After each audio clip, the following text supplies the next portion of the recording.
இயேசு தமது கையை நீட்டி அவனை தொட்டு, எனக்கு சித்தம் உண்டு, சுத்தமாகு. எனக்கு டிசைர் இருக்கு நீ சுகமாகணும்னு. அப்போ ஆண்டவருக்கு டிசைர் இருக்கு நம்ம எல்லாம் சுகம் ஆகணும்னு. ஆண்டவருக்கு டிசைர் இருக்கு நம்ம எல்லாம் விடுதலை அடையணும்னு. ஆண்டவருக்கு டிசைர் இருக்கு நம்ம பாவம் இல்லாமல் வாழணும்னு. ஆண்டவருக்கு டிசைர் இருக்கு நம்ம பரலோகம் போகணும்னு. அதனால தான் ஒவ்வொருத்தர் மேலே அவர் கையை நீட்டலை, மொத்தமாக கையை நீட்டிட்டாருங்க. அல்லேலூயா.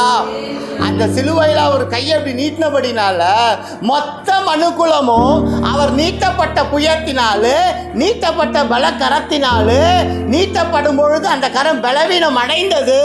ஆனாலும் அந்த பலவீனத்தை பொருட்படுத்தாமல் கையை நீட்டினபடினால மொத்த மனுக்குலமும் சத்ருவின் பிடியிலிருந்து, பாவத்தின் பிடியிலிருந்து விடுதலை அடைந்ததாக இருக்கிறது. அல்லேலூயா. அதனால தான் இன்னைக்கு நம்ம ஆசீர்வதிக்கப்பட்ட பிள்ளைகளாக இருக்கிறோம். அவர் விடுவிக்கல, நம்ம எல்லாரும் எங்கே எப்படி வாழ்ந்துருப்போனே தெரியாதுங்க.